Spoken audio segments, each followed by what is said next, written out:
Michelle, ma belle, sont des mondes qui vont très bien ensemble. Très bien ensemble. Dad, you can't sing or speak French. I know I need lots of work on my singing and French, but I sure know how to go geekin' on Walt Disney World.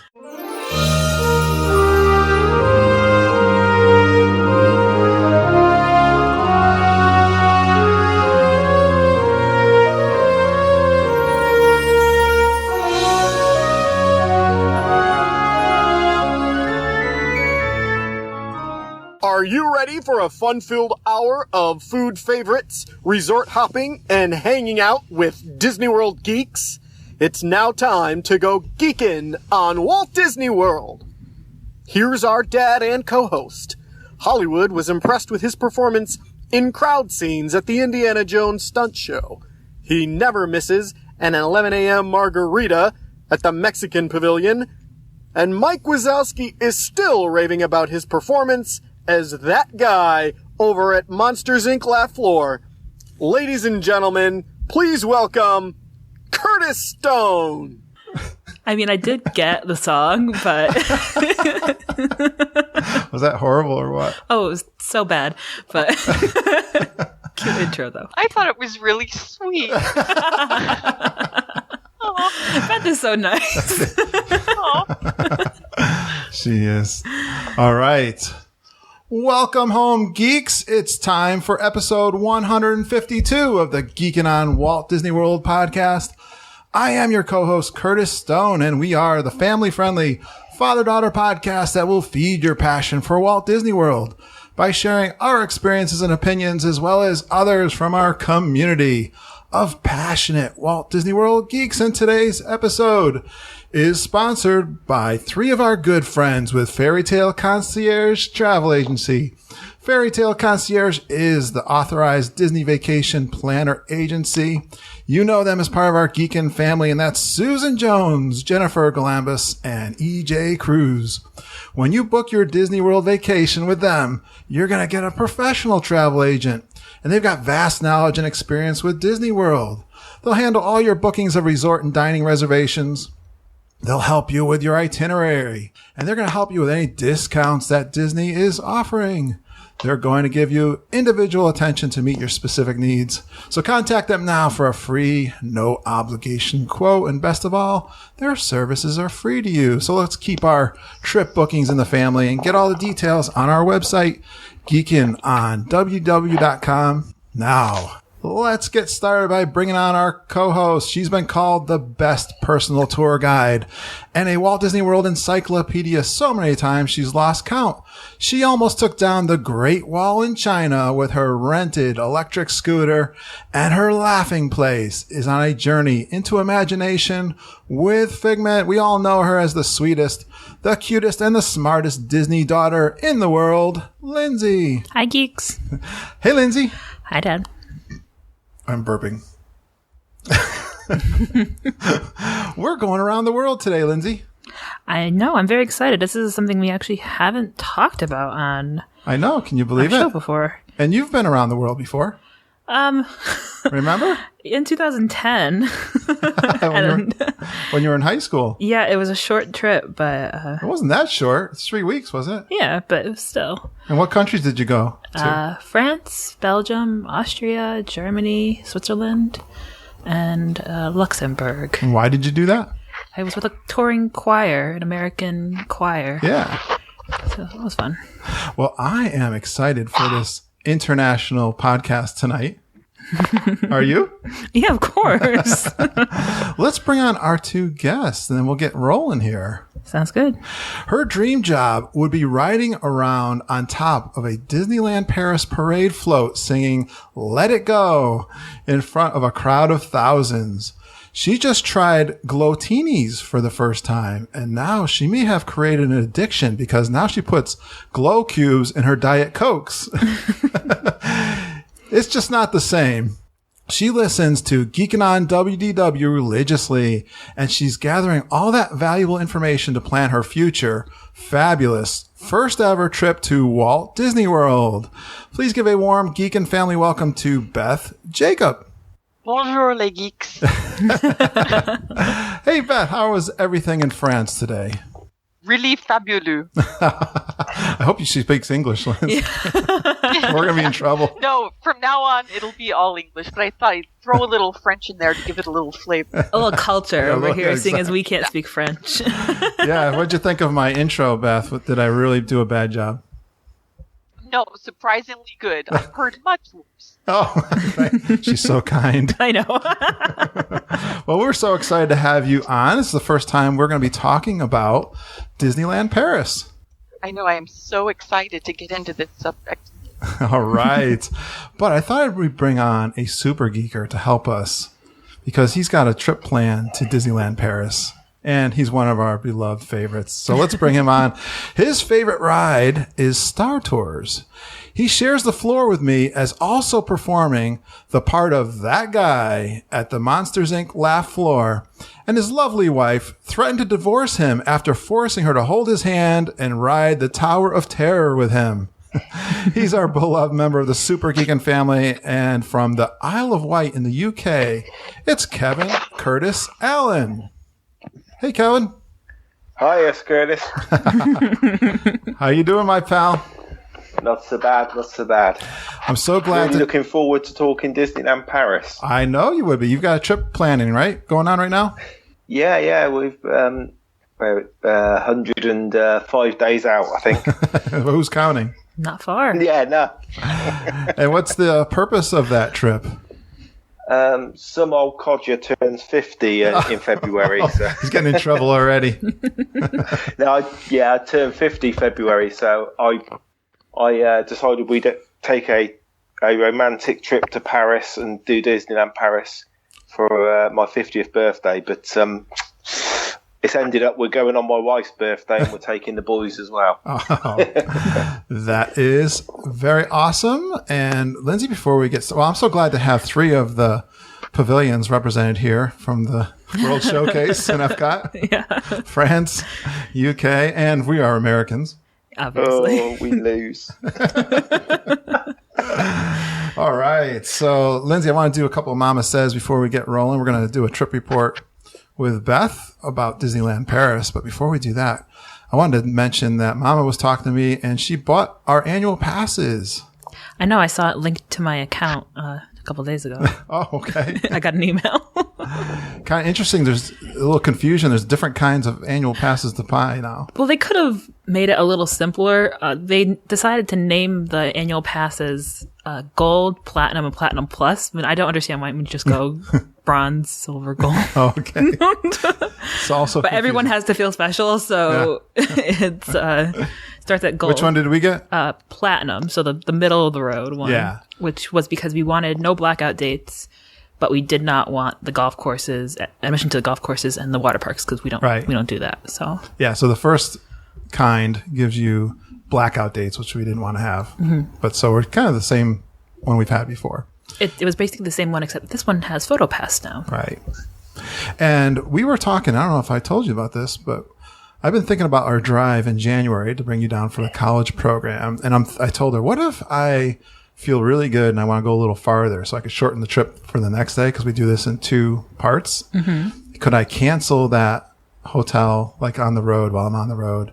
And so we actually are going to drive a little farther, I think we decided. So we're going to book it now because we'll save money if I book it now. So we're going to go a little farther down the road than we had first planned for our first night stay. I booked that one because you complained last time about us driving too far. So when you're tired and we have to stop and we stop in at the top of South Carolina. You might do some of the driving this time.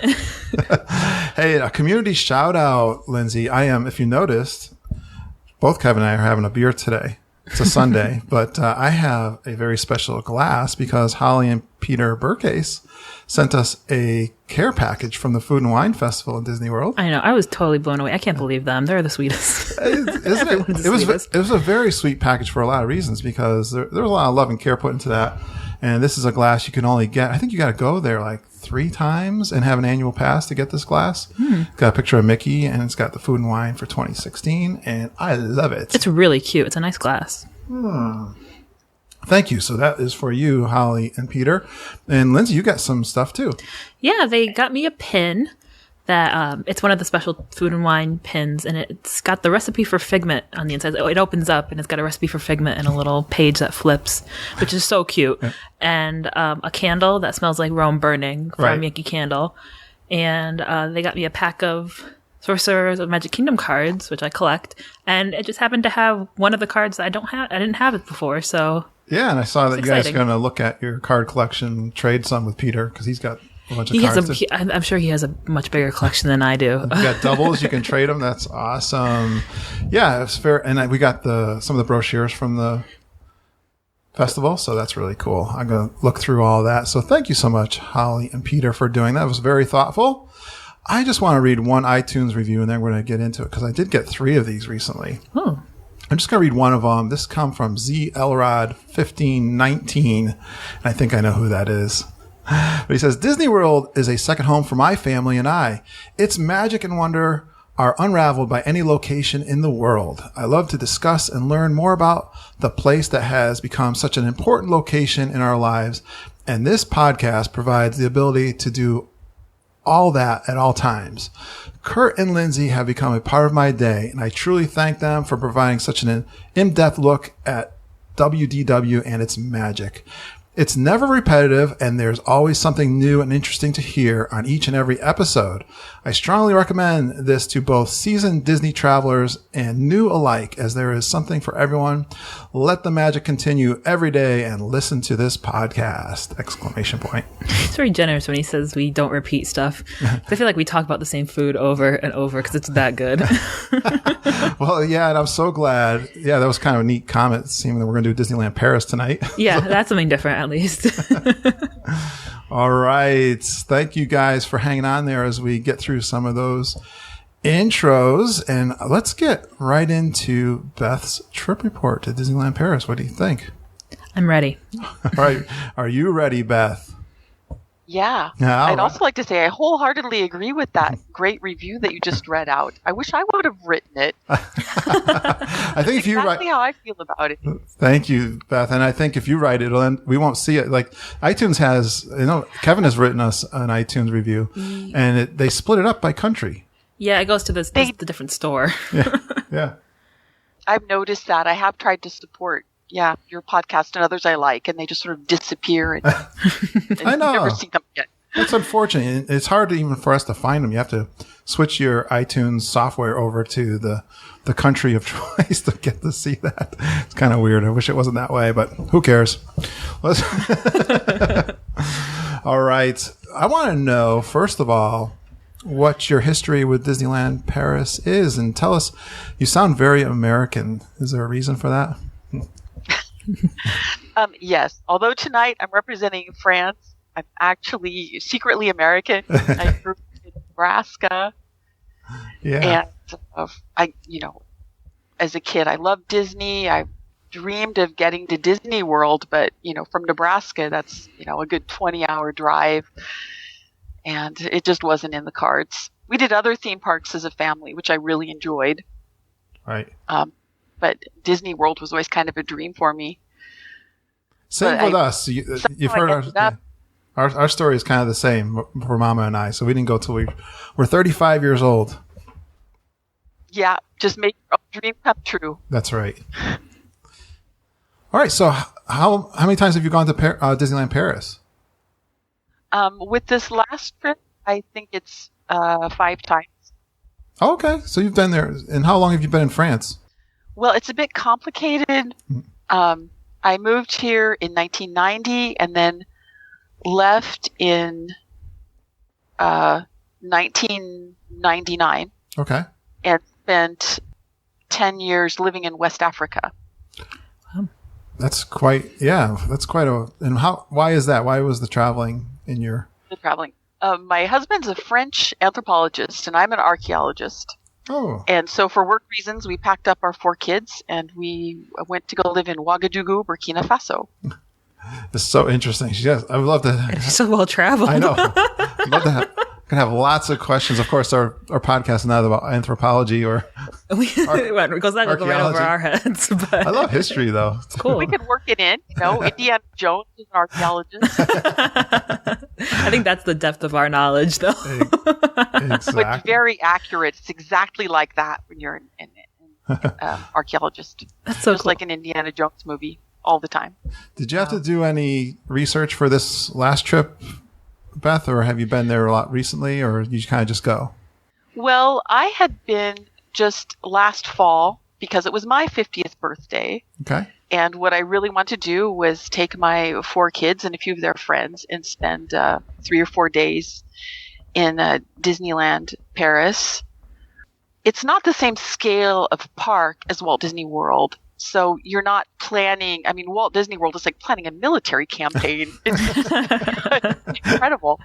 Yeah. But still, you do have to do a certain amount of organization for Disneyland Paris as well, for your dining options and all that kind of thing. Yeah. So, I certainly did plan it all out ahead of time. I bought myself some new guidebooks. I spent time on online forums. So, yeah. I'm sure Kevin already has his stuff figured out for his trip. But. Yeah, we're going to have him come in with a couple of questions, too. I want to get through a couple of the kind of softballs, and then he's going to throw some hard ones at you. Oh, okay. Bring him on. But when did you go, Beth? Well, I was in Paris. My mom was visiting from Nebraska. She's a retired teacher, and she really wanted to go to Paris. Sure. So this was at the end of October. I took her and one of my daughters, who was available to travel around with us. We went to enjoy some time in Paris, about 6 days. And then on November 2nd, we went to the Disneyland Paris resorts and stayed till November 6th. And I really want to know a little bit about Paris, actually. Let's throw that in there, too, because I know if we go out there, Lindsay, I got to say, Beth, if we're going to go to Europe, shouldn't we spend some time in Paris, obviously, if we're going to also see Disneyland? Oh, absolutely. It's so close by, and transport between the two is so easy. Yeah. We had the 6 days were great. We stayed in a little apartment. We visited the Louvre, the Eiffel Tower, Arc de Triomphe. We did a little day trip out to the Palace of Versailles. Nice. Which was amazing. Yeah. And then when it was time to go, we just caught a little train. It's kind of attached to the metro underground. It's called an RER train. And for about $8, it takes you right to the gates of Disneyland Paris. That's so great. That's awesome. Yeah, you're making. I'm having visions of the French movie in Epcot. He's like just seeing the countryside Versailles. going by. It really is beautiful.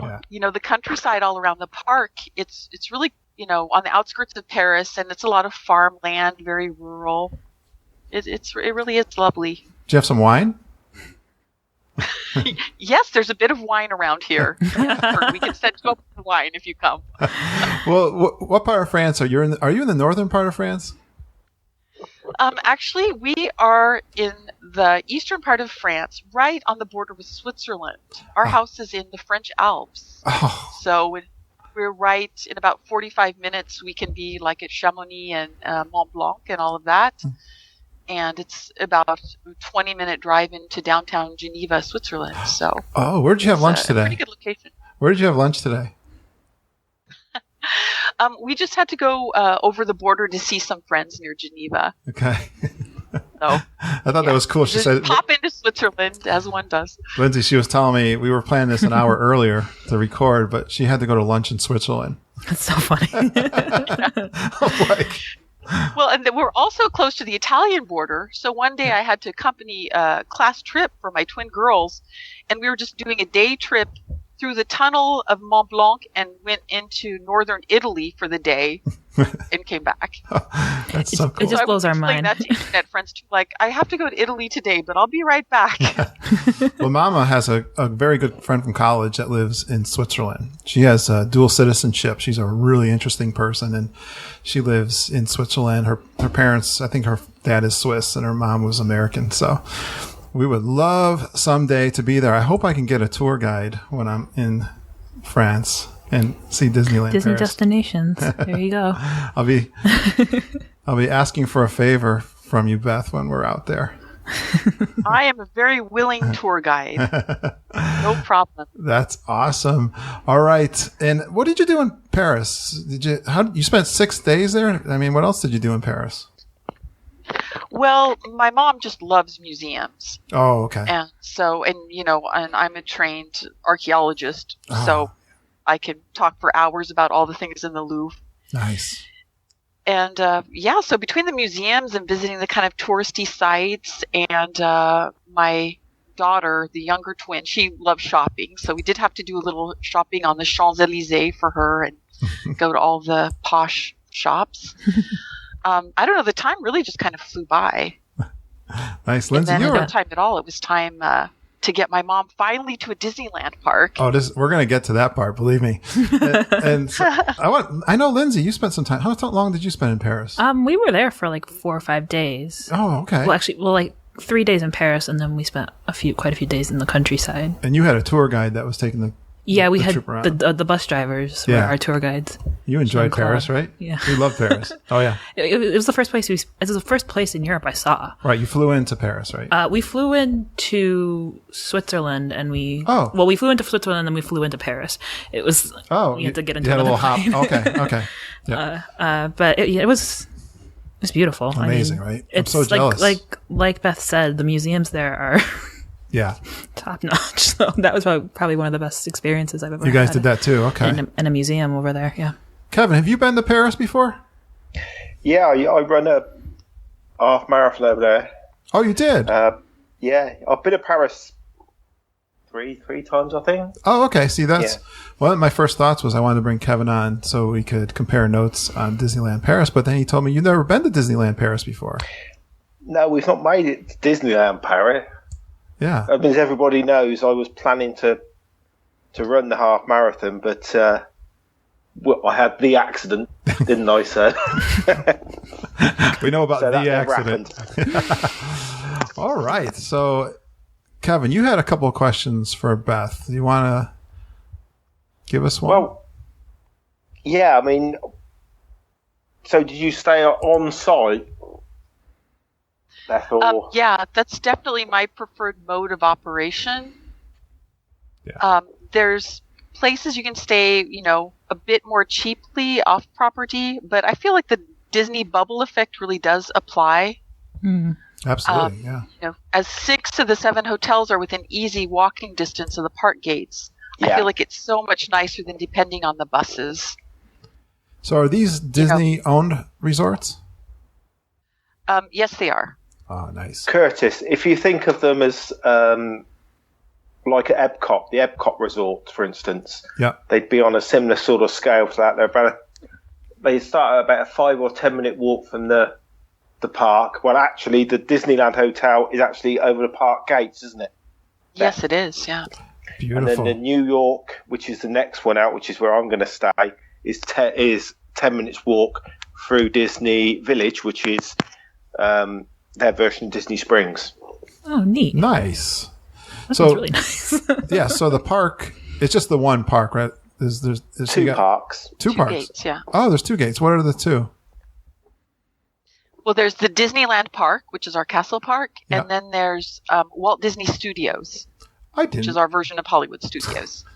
Boy, I had no idea. It opened a few years after the original park. Okay.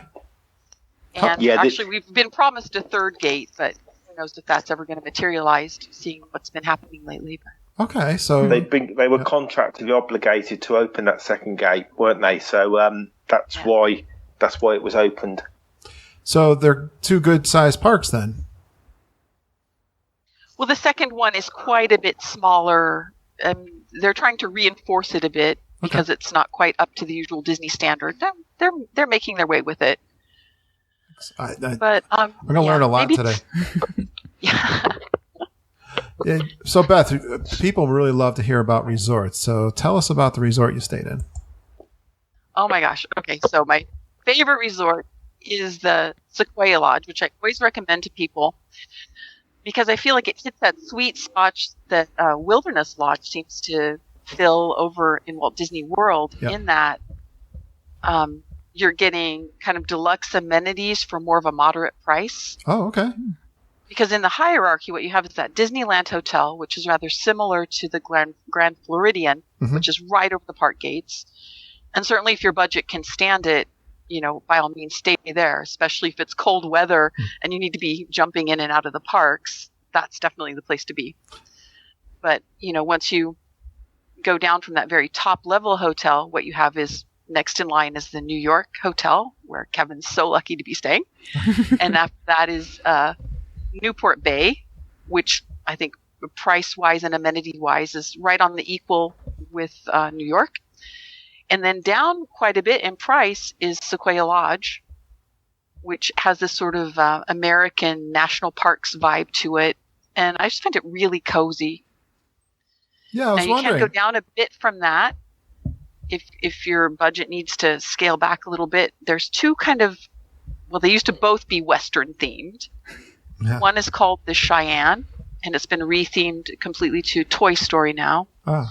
And then a bit below that is the Santa Fe, which oddly enough has been given a Cars theme. Okay. It seems like a lot of American themes going on there. Setting a trend. Very much so. Yeah. A little heavily weighted towards the American West, but French people can't resist a cowboy, apparently. That's what people think when they think Americans. Like, that's what I would think, is that Western sort of. And when you think more folksy, sort of, I would say, it's like that Western idea. Yeah, cool. Of course, because then the seventh resort is called the Davy Crockett Ranch. It's not within walking distance of the parks. You have to have, and there's no shuttles or anything. You have to have a car. And they propose cabins that can handle up to 6 people. So, Lindsay, I guess the New Jersey Shore was ignored. Yeah, I mean, we're not the Eastern Coast isn't really no beach fantastical, club. No boardwalk, no beach club. That's cool. All right. The Newport Bay is actually there you go, themed to the Northeast United States coast. Yeah, okay, it's very Cape Cod-y. There's something. Newport, that's Rhode Island. Perfect. Okay, I stand corrected. Of course, the New York. The New York, obviously. Yeah, good, Kevin. A little bit outnumbered with the Wild West. The Wild West is a little more interesting than our East Coast. Yeah. All right. What about the place that you stayed, Beth? Any real details there that you loved about it? The bar is the best, the Redwood Bar. That's what we want to know. Open stone fireplaces and cozy couches right by the fire. In the colder season, this is by far the best hotel to stay at. Go down there and you order yourself some glow-tinis and you are all set. What is the climate in that part of France then? Is it in the wintertime, does it get cold?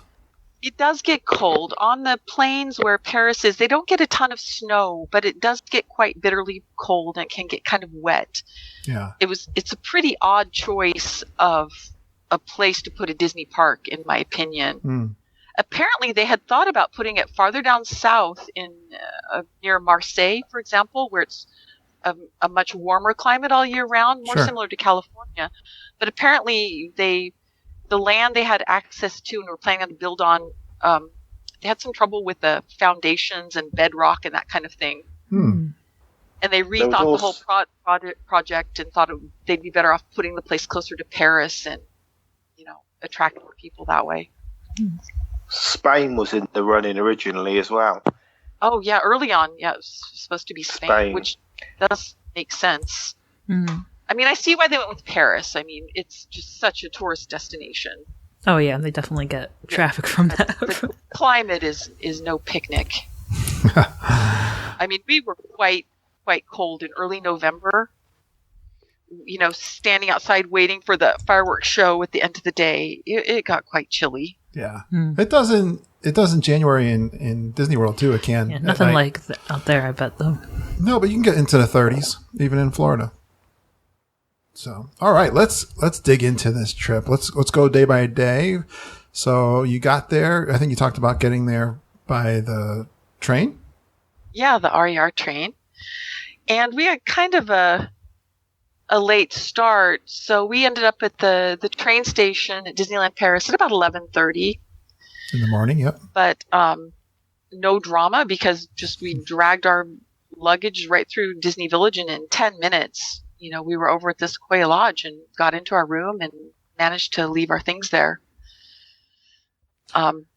of course, I had to put on my special Stitch hoodie that I bought for the trip. And it turned out to be the best thing that I bought. It was amazing.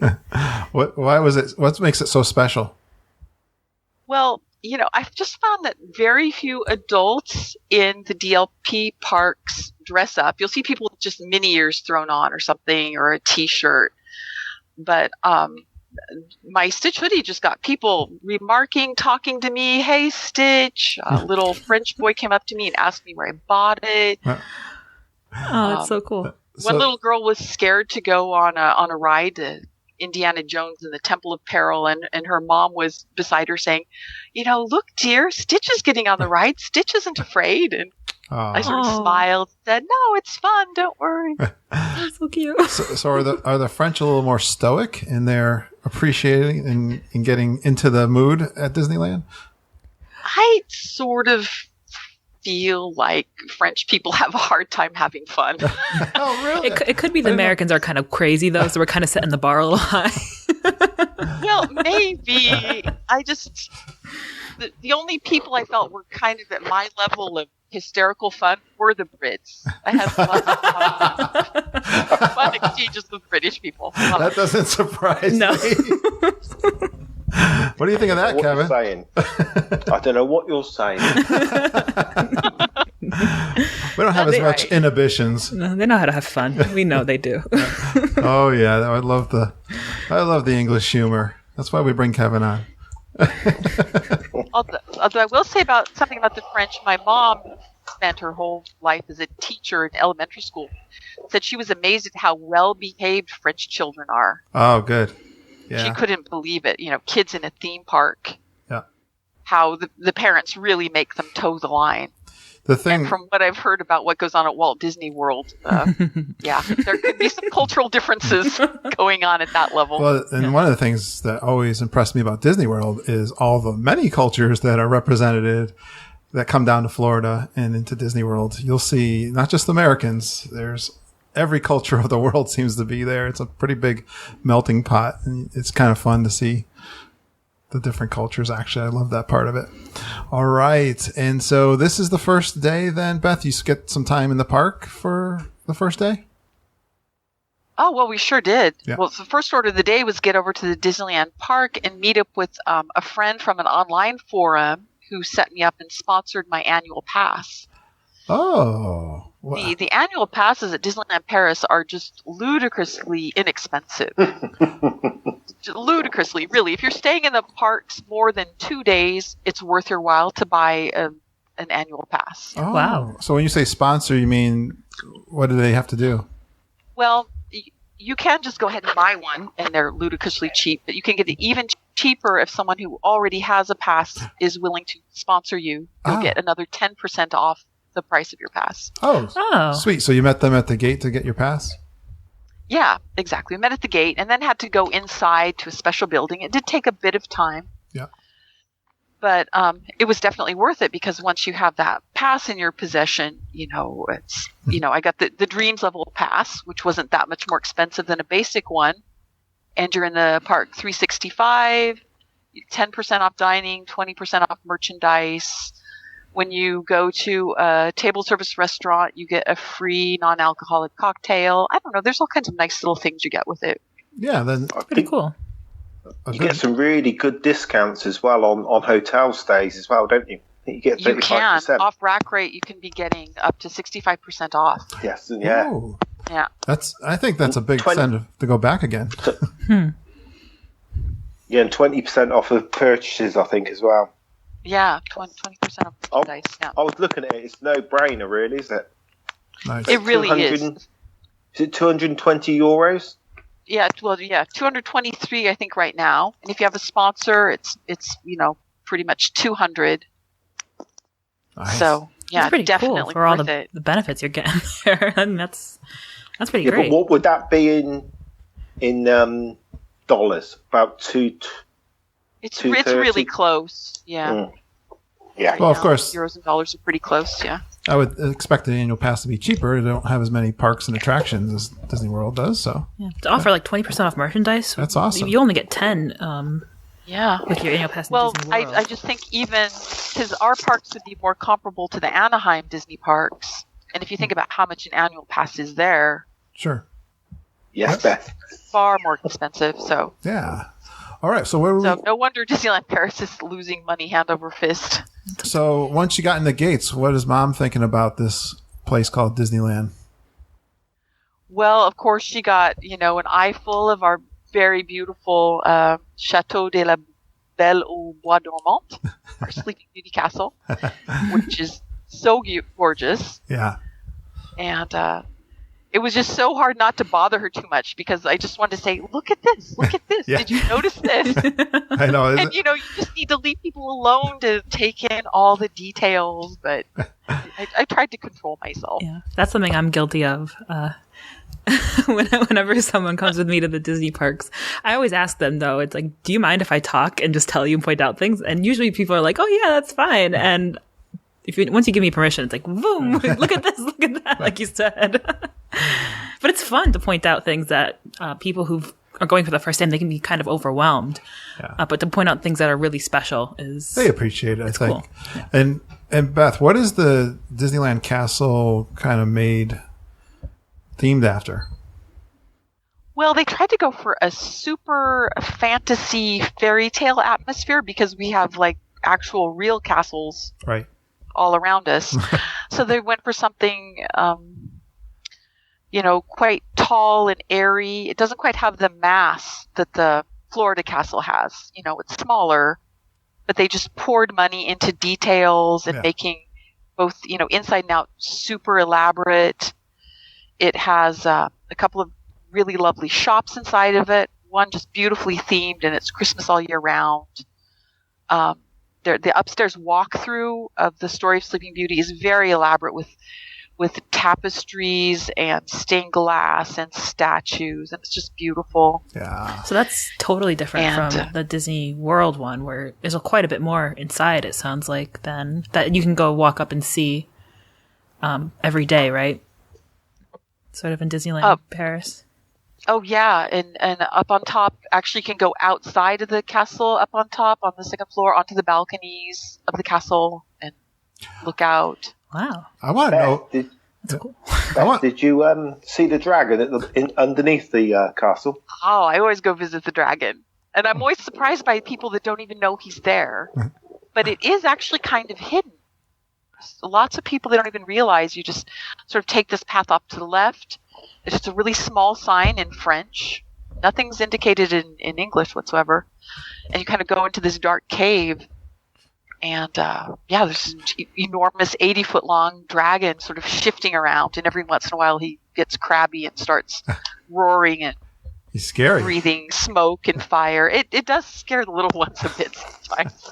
That is wild. That's a great touch. Yeah, different touch for sure. That's so cool. It just adds like a whole other layer of magic. Like you said, it's very fantastic in that castle. It just sounds so interesting. I want to go see it. I love that. And you know what else? Thank you for that question. You stole that question from me, Kevin. And I want to know about the dragon. But I also, in your trip report, you mentioned Halloween festivities. And I guess being American, I don't even know they even celebrate Halloween in Europe.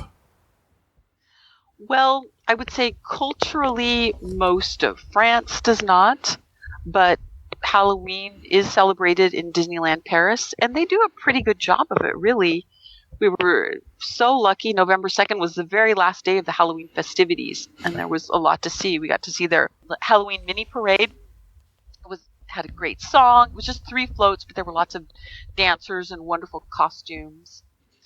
And their castle stage show, It's Good to Be Bad, all the villains go on. I really like our castle stage because it's not like in front of the castle. It's not blocking your view from Main Street. Mm. It's kind of shifted off to the side, so you still have the castle behind, but it's not, blocking the really pretty views. Mm. That's cool. And there was still special meet and greets. There was Jack Skellington and all the great fall decorations were still all up. But yeah, it's definitely restricted to Disneyland Paris. So they kind of because we were in Paris actually on Halloween, and there was nothing. We maybe went to one restaurant, a crepe shop, and they had some Halloween decorations up. But I was surprised we didn't see anything else. Nobody dressed up even in the evening or going to some parties or something. It's very... It's a different culture. Yeah, I know. Yeah. It's interesting. That's kind of an American holiday, or is it a Yeah, No, it really is. very American. Yeah. All right. So I like this little paragraph you put in here about Casey's Corner. I like to hear some of your comparisons to Disney World, and we're going to get into obviously the attractions, but Casey Corner is one of our favorites here in Disney World. One mine. One of yours. The hot dogs. Dying to try it in Disney World. Dying to. Yeah. So tell me what it was like, Casey's Corner in Disneyland Paris. Well, my daughter was absolutely starving. She'd been very patient while I was getting this pass, and while I let my mom ooh and ah over the castle, and my mom had to, look around Main Street too. She just thought it was so beautiful. But my daughter's starving. We're on Main Street, so there's Casey's Corner, and as I wrote my trip report, the pro tip is you must never ever go there. Never. It will make you sad, sad, sad. The menu is limited and so not good. Only 3 kinds of hot dogs and no corn dogs, really? Yeah, French fries? Really, they have plain or some kind of onion hot dog and vegetarian chili. And Nobody does hot dogs like Americans, huh? I mean, Casey's you have Corner. to go to America for your hot dogs. Yeah, Casey's Corner in Disney World only has like 3 hot dogs, but these things are like monsters. Humongous, like everything American, humongous. I know, but these ones are they're exceptional. Lots of stuff on them too. Yeah, so They sound so much more interesting. Yeah, but like what you described, it kind of made me sad. I don't know if you meet me. Kevin, you had a question there about, I think, Main Street. Well, I assumed that Beth had been to Walt Disney World, so it's a little bit redundant. I was going to ask how it sort of stood up against the Disney World. That being a bit redundant. What do they call, though, the Main Street area there? Main Street. Yeah, Main Street. Is it? I'm pretty sure that Main Street is it's a staple in all the Disneyland parks. What is it? So it's with shops and that kind of thing. I think Shanghai they didn't. In Shanghai they call it Mickey Avenue or something. Yeah, I think you're right. But every other park, I think they go with Main Street. So it's not called Streets of America? No, it's Main Street. I think it's Main Street USA. It's supposed to be that. Yeah, I think it's called Main Street USA. But the main difference is there are 2 parades behind either side of Main Street you can get, which are covered, aren't there? Yeah, kind of little secret passages. Yeah. That's a big move to have. Yeah, so you can get in and out of the park easier and dry, obviously. Yeah, they've been working on they've been using a second exit out of Disney World over by the Tomorrowland Terrace, but it's nothing official yet, and it's usually just for the nighttime to get that crowd out of the Magic Kingdom in Walt Disney World, which can be a nightmare after Wishes. But to have that separate walkway, that sounds so nice. Like if you didn't want to bustle down Main Street, you could always go down those little covered walkways. It sounds really nice, very pleasant. Instead of getting your ankles slammed with a stroller. Or an electric scooter. Getting run over like Judy did. That's a staple in the United States. Yeah. You're gonna get slammed with a scooter or trampled. So Beth, one of your goals I think was to do some of the classic Disney rides. So we want to hear all about the Disneyland Paris classic Disney rides. Okay, well, my mom is 68 and not a thrill seeker, so I thought the best thing to do with her would be to take her around to the classic rides, give her a little bit of history on each one. And so we started out on Small World, and that just recently got a refurb. It's looking really good both inside and out. They based it very closely on the original attraction with just a little bit of variation. I think it's really similar to the original in California. Is it sung in English or is it sung in French? It's in English for the most part, and then it goes into various languages near the end. Okay. Yeah, like it does in the ones. Yeah. Actually, the one in I don't know about Disneyland because we've never been on that one, obviously. But the one in Disney World, it really just in the beginning and the end is it in English, and through the rest of the ride, it's in the native language that you're going through. But I think, Beth, tell me about the language being spoken in the park. Would an American be able to understand what's going on, or would they be lost? Well, it's very English friendly. Yeah. I know in their hiring process, it's a requirement that all the cast members at least be able to get by in English. I mean, I know that's being a little optimistic about their skills, but they do try to look for that. And most of the signage is in French. The shows tend to be either a combination of French and English, or there'll be times when it's in English and then other show times in French. Ah, very good. That's really cool. Yeah. Yeah, so like when we went to go see Stitch live, for example, which is similar to the Crush thing, I think in Turtle in Talk. Epcot. Yeah, with the kids. Yeah, Turtle Talk. Yeah. They have Stitch live? They have Stitch live. It's so cute. Oh my gosh. Man, that sounds like But we didn't want to awesome. see Stitch speaking French, so we went to an English language session. That sounds like. But it was a little bit rough because, parents, people come from all over the world to this park. So you have your Dutch people and the Spanish and German. And so if they have a choice between shows for their kids in English or French, they're going to take them to the English show. But, a 5-year-old Dutch kid, their English is really not going to be very good if it's going to exist at all. Sure. So the cast member is trying to get these little kids to talk to Stitch, and there's just a real language barrier going on. Well, there's a different dynamic, yeah. We've had that quite a few times here. That's not uncommon to have it in Disney World, though, either, to have a character call out. We've had it happen. Laugh Floor. We've had it at Laugh Floor quite a few times where they'll select an adult from the audience, and the adult will not speak English. Yeah. And they have to figure how to interact, and it's great, and they do the best that they can, and the person just smiles. I know, they're trying their best. So I imagine that's what it would be like for an English speaker. Yeah. In a French show. We just kind of sitting there like, okay. That's so interesting. All right. What else? Yeah, mostly you can get by. It's just some things like the Haunted Mansion, Phantom Manor in France.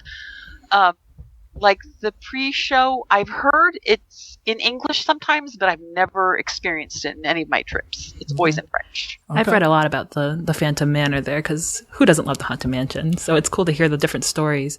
But I think that would be one where you would want to read a little bit about it beforehand, before you actually went on the attraction, because it's a totally different story. Okay. What's different at the Phantom Manor compared to the Haunted Mansion? No Master Gracie. Yeah. Are there still spooks in there? The hitchhiking ghosts? Oh, yeah, absolutely. Hitchhiking ghosts. It's just the whole thing is different because our Phantom Manor is on a high hill in Frontierland. And it has a complicated backstory that is linked up to the Big Thunder Mountain Railroad. Oh. I think it's the guy who owns the railroad. It's his daughter who is one of the ghosts, and it's like the guy who was courting her. Okay. And like he's the Phantom sort of thing. So you'd All have to read about it. He died in the mine explosion. Oh, yeah, totally. Something like that. It's very dark, I would say, compared to the Disney World one. The story, as the background story at least, but it's so interesting. And I've seen the ride-throughs, and it's a beautiful, beautiful attraction. So I think it's actually more in depth than the one we have, because the one we have doesn't really have a solid lore. Yeah. In Disney World, like there's stuff that the guests have come up with and the cast members kind of go along with. Yeah, that's right. But no one really knows who Master Gracie is in the Disney World. There's really no set canon story. But in the Paris one, it sounds like it really ties into Frontierland, and it's so interesting. I'm sorry, I love Phantom Manor and the Haunted Mansion stuff. So excellent. What about the Pirates of the Caribbean? What's that like? Well, I feel like that is really quite unique too. It's really well designed, I think. I mean, as you go in to Adventureland, you've got Pirates of the Caribbean on your right, and it's housed in what looks like a battered 17th century colonial fortress. Ooh. It's just so well placed there. Right in front of it, there's a lagoon with Adventure Isle in it, which is actually 2 islands, that has a skull rock, like you see in Peter Pan, but life-size. And Captain Hook's pirate ship is right there. Oh, yeah. Can you tell us about the pirate ship? It's a walk-on attraction, just a great big pirate ship. It looks a lot like the one in the Disney film. That's cool. I know they have had some meet and greets on there with Disney characters, but they weren't doing meet and greets when we were there last time. Yeah, and you walk on a bit from there. There's a series of caves in the islands that you can just explore, and then you go across a bridge to the next island, and the Swiss Family Robinson treehouse is there. Nice. I don't know if you guys know that old live-action film from the 50s, but... Oh, we do. Oh, Mama, yeah. That's one of Mama's favorites. She likes the Swiss Oh my Family gosh, I Robinson. love that film too. The film is great, but the attraction at Disney World's tough because it's all climbing uphill. It's very steep, narrow stairs, Hot. and usually it's one person right after another for 10 minutes. Yeah. It's a workout. It is, but it's really pretty. It's really pretty to get that view over Adventureland. But And ours nice is to looking hear. really good. It just got a major refurb that just finished, so it's just looking gorgeous. nice. And is it a big attraction? Like, is it It's Quite the really walk. big, yeah. cool? Very cool. And so, yeah, from there you can look at the fortress where Pirates of the Caribbean is and get a good view of that. Another thing about our Pirates attraction is it's the only one left in the world that doesn't have any film characters in it yet. Oh, I know we're going to be getting them, but I for was the gonna moment, we're the only pure version that exists. It's not commercialized yet. It's Yeah. pure. It's I got mean, purity. to be Closer honest, to what? I think like 90% of what they put into the Pirates attraction, at least in the Walt Disney World one, fits really well. Just those darn mermaids. I do not like those mermaids. We like Captain Jack, but not the mermaids. Very good. All right. That's so cool to have that last standing relic of what was. It is. It'll go soon, I imagine, but it's fun to have that small claim to fame. All right. Anything It else? has a restaurant there as well, doesn't it, Beth? It does. The Blue Lagoon restaurant. Ooh, that sounds I good. think that exists. Every Pirates has a restaurant in it, doesn't it? Not Disney World. Disney World doesn't. No. Really? Oh, God. Okay. They got Tortuga Tavern across the street, Yeah, but but- that's sometimes not even open. Okay. And it's not even, it's on the same side of the street, but it's nothing, it's not connected to Pirates at all. Yeah, it's a counter service and not always Oh, open. gosh. Yeah. It's open for like 3 hours a day if it is open. All right. Any other good highlights from this first afternoon? Well, let's see. We saw a lot of good characters out. Mm-hmm. My mom didn't really want to meet characters, and my daughter can be a bit shy, but we did see some good characters that you can only see at Disneyland Paris. Like I was Marie, gonna say. the Aristocat. She's actually in Disney World too. They just added her in the past couple years. Oh. Well, how about the Cheshire Cat, though? No, that's one I've seen that. Yeah, that's really cool. Yeah. There's actually Kind really of a cute. weird story behind it, actually. Yeah? Tell Yeah. us. Well, in 2013, a Saudi prince closed off part of the park and paid to use it for a private party. And he really wanted the Cheshire Cat. And so he paid for the costume to be designed and made.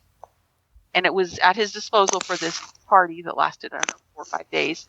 And then after that, it was left to the park to be able to use. And that's why we have a Cheshire Cat. That's so great. I just recently, it was probably in the past couple months that I saw a video of the Cheshire Cat, and I was like, this is not Disney World, obviously. I think it had to say it was Disneyland Paris. Yeah. It's a really cute costume, by the way. It's Oh, like, sure, yeah. It's huge. Great character. And he's mischievous, and he picks up a little boy and starts walking away with him.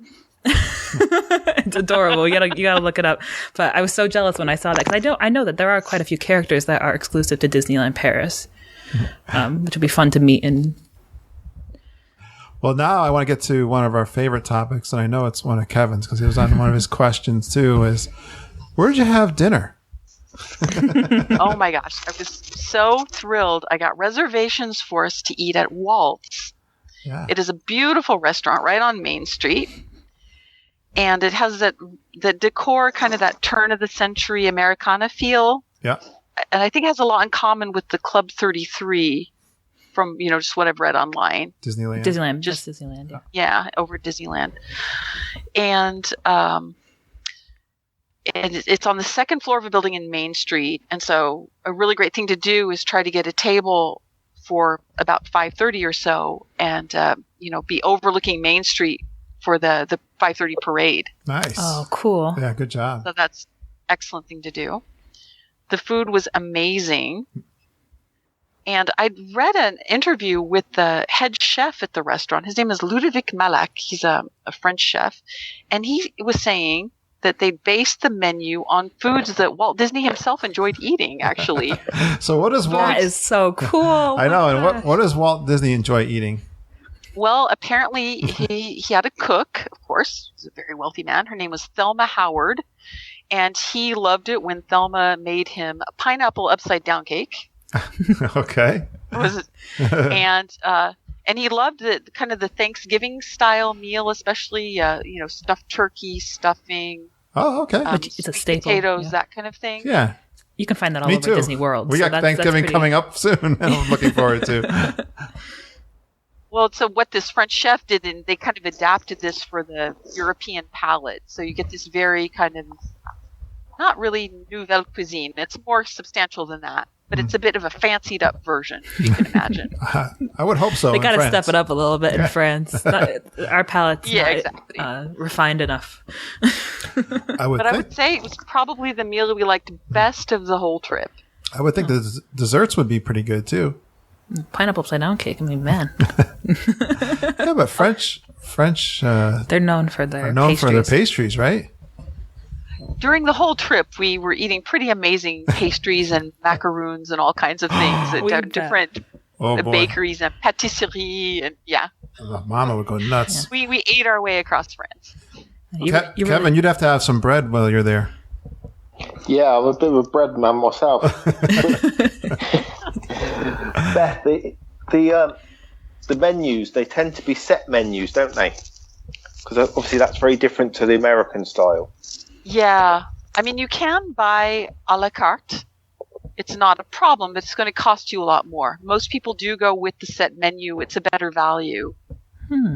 Yeah, so there's quite a few restaurants that are the buffet style, like you've got your Plaza Garden, the Inventions buffet. But then these signature restaurants, you're probably going to want to go with the set menu. Yeah, because I was looking at Walt's, and it offers 2 set menus. And I've got 2 fussy eaters, so it's. I thought it would be nice for my wife's birthday. Yeah.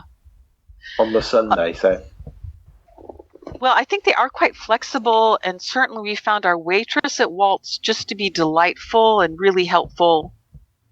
And if you really have fussy eaters, I think they would work with you on substituting or doing whatever you needed to do.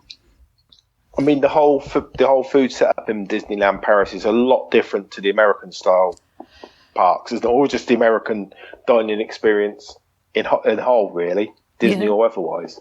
It sounds like it because, in the United States, the customer is king. So we get what we want, which is why we have all the different options and that sort of thing. But I think it sounds really nice to have a set menu at pretty much every location. It sounds like to have some sort of set menu because then you really get a taste of what that restaurant has to provide that's special.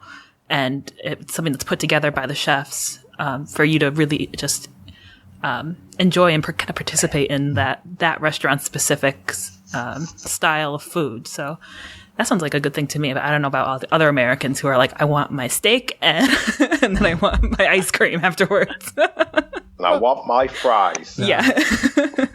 I wanted to ask Beth, they have French fries in France? Yes, but they just call them fries because they're already in France. Yeah. Well, French fries are technically Belgian, and it's the Americans who call them French fries. It's a whole thing. We don't even call them Belgian fries, although the Belgians are very well known. Yes. I think in France, people think a restaurant can't be good if it tries to do too many things. You see what I mean? And so you go into these restaurants and there's these fixed menus and you will have a bit of choice within them. You'll have your choice between 2 or 3 starters, 2 or 3 main dishes, a couple of desserts. So you kind of have to look online at the menus and kind of figure out ahead of time what you want to eat and go accordingly. Because if you want a steak, you should definitely go to the Walt Disney Studios and go to the Ratatouille restaurant, the Bistro Chez Rémy. very specialized in steaks. There you go, And Deb. That does look fantastic. That Chez Remedy. Oh my gosh, we ate there for my birthday. It was so lovely. Oh, well, hold on to that thought because we're going to get there. We're going to keep going through. We can just keep talking and talking about food. I want to know too. You went back to the lodge, and what happened at the lodge that night? Well, that was when we did watch Disney Dreams after the eating at Walt's. And that's what Which fireworks, is like the wishes. Which are it's amazing. It's projection mapping on the castle, and there's water effects, and there's fireworks, and I don't know. They have these huge jets of fire that it's just impossible to explain, but it's a wonderful, wonderful show. And after we all kind of got frozen standing around outside watching all of that, we went back to the Sequoia Lodge. And finally, for the first time ever, I got to go to the Redwood Bar and have a glowtini. I was so torn. Red or blue? Blue or red? Which color? Well, I know the answer to that. Have both. Have both. Yeah. You should have. I have two hands. Why not two drinks? Right? One of each. Free chance. Well, I know what a glowtini is, but why don't you describe what a glowtini is?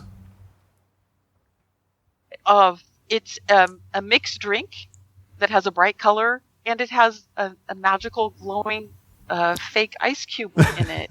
Honestly, I don't even remember what they put in it. I know I like the red one better now that I've been to the Redwood Bar many times. So is it a flavored martini? It tastes better than a martini to me. What the heck do they even put in those things? Yeah. But yeah, I got the impression the red one was better. We kind of taste tested them because we had two blue ones and one red one See? on the table, and we were all tasting them, and we decided that blue was the best. Oh, okay. Well, Beth, I can tell you that I think you're going to love Disney World because their set bar menu, which you can find pretty much across the resort, from the restaurants to the bars and the resorts and everything, has a lot of glow drinks on it. So you'll be all set. And I'm pretty sure there's a glowtini on there. Probably not as good as the one you'll get in Paris, but absolutely no shortage of glow cubes yeah. in Disney World. All right. Well, before we get... I felt very deprived of glow cube drinks. All right, before okay. Oh, here's their recipe for the blue glowtini. They put lemon sky vodka, peach schnapps, blue curacao, pineapple juice, and the souvenir ice cube. Ah, okay. There you go. Yeah, so it's got some flavor to it other than a dry Not martini. just that. Yeah. Vodka. Just straight vodka. Yeah. Hey, Beth, true to our podcasting form, we are 1 hour into the podcast and we've only done day one. Which is typical. Okay, I'll try to accelerate a little bit. That's hey. No, take I've your been time. It's keeping fine. as quiet as I can. And Kevin hasn't had a chance to say hardly anything, so we'll get him in there. I keep stepping all over I poor know. Kevin. I know. Mama tells me I talk too much. I don't let anyone talk. So You're not as bad as Len. I hardly could get a word in with Len. He was so good that I was like, I don't want to interrupt him. I mean, right. Oh, Len's a dream, isn't he? Oh, you wait. All right. So, Beth, that was day one. Let's get into day two, which was a Thursday. How did the day start off for you? Well, rather late. I tried not to be a Disney slave driver and, tire everybody out too much. Yeah. So I let them sleep a bit. We got down to breakfast about 9 a.m. and went to the Studios Park.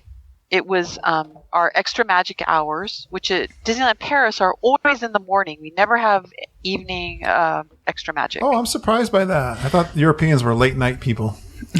Me too. It's kind of weird. I don't know why they're getting us out of bed so early, but Yeah. I don't know. It's always from 8 to 10. Well, hey, I wanted to say with your slave driving comment, it sounds like you went full stink on this trip, Yeah. which is our new catchphrase. Yeah, I guess that's how they do it up in Canada, huh? yeah. We're spreading it throughout the world now. Okay. Yeah, so you got rolling a little later than you wanted to, I guess. Well, yeah. On my birthday trip, I had everybody down for breakfast at 6:30 in the morning, and out the door at Yeah. 7. We know all about that. Dropping that place, man. But this, I want my mom to come back and see me another time, so I tried not to, harass her or push her too much. So we managed to get to the studio parks. Gosh, I guess it was about 10 o'clock. We were passing through the security. I'll say security is really good. Because with the, the terrorist attacks and the problems they've had, they really had to step it up and spend more on security. Sure. So even to get into Disney Village, you pass through metal detectors and all that. Sure. Considering all that, they deal with it really well and it goes really fast. Yeah. Yeah, not like in And Disney they're World. not creating bottlenecks at the gates of the park. Okay. Because they're putting people through security as they come out of the parking lot, as you come out of your hotels and you're going into Disney Village. And so they have several security points instead of concentrating it all, closer to the parks. That's smart. Very smart. Yeah, so we managed to get through there pretty quickly and get over to the studios. And we really wanted to go on the Ratatouille dark ride, which is just a really great, fun, trackless ride. But even all the fast passes were gone by then. And the wait time was, I think, 90 minutes or something. And that's one that one's rumored to be coming to Disney World. Yeah. Which is pretty neat. I know my dad has absolutely no idea, no point of reference of what that would be. And that's going to be in the French Pavilion, too. And I did actually hear that recently. And it's kind of like the Spider-Man ride in Universal, but that won't help you any, will it? Oh, no, I've been there. It was a very long time ago. I have seen that. But that one, Kevin. it's like, I think as far as the screens, yeah, it's a lot like the Spider-Man. You're right, Kevin. But we don't know what that. You've never experienced that trackless. Neither have I, but I've seen it. The trackless kind of rides, which is pretty amazing. They kind of like it looks like just a concrete floor, and your cart goes around on different paths than the ones in front of you. Yeah, it's pretty neat. Well, Beth was mentioning something about the fast pass, so you can't get fast passes ahead of time, right? Exactly. There are special VIP fast passes you can get if you're staying at club level, which I have not done yet. Yeah. But for normal civilians, it's kind of the old-fashioned fast pass where you go to a kiosk and you flash your ticket and it spits out a little bit of paper for you and tells you when to come back. Yeah. It's like you guys used to do back in the Paleolithic, I think. Yeah, we were going to say the good old days when the gates were opened, you book it towards the fast pass kiosk and then catch up with the rest of your team somewhere else. Exactly. So we're kicking it old school. Back in the olden days. At Disneyland Paris. So, usually when they come to the parks, I have all 4 of my kids with me, plus a couple of their friends. And so we're very efficient. And I'm sending people right, left, to fast pass this and get in line here. We know that drill. Only 3 people and one of them not that fast. I was very limited in my tactical abilities. It's all right. So I just had to accept my mom wasn't going to get to go on Ratatouille. Yeah. But she did get to see our new stage show in the Studios Park. Yeah. What was that? It's called Mickey and the Magician. It just opened in July. Very nice. Oh, so it's brand stinking new. It really is. And it's just beautiful. It's kind of it's got the normal stage show stuff, all the set pieces and songs, but then there's a lot of magic tricks integrated into it. Love those special effects and magic. So the stage, is there a weenie, as they say in the American parks? A big, like the castle is a weenie and the tree and the tree of life is a was. weenie. Is there any kind of weenie there at the Walt Disney Studios Park? Well, the Studios Park, it's had a bit of a rough time. I would say there's nothing particularly eye-catching about it. It does have a Tower of Terror. That's probably the biggest thing you notice about it. Yeah. It doesn't have the Grauman's Chinese Theater. It doesn't have an Earful Tower. It's just, they've improved it, but they're not things that are very weenie-rific, if you will. Yeah, no, we know what you mean.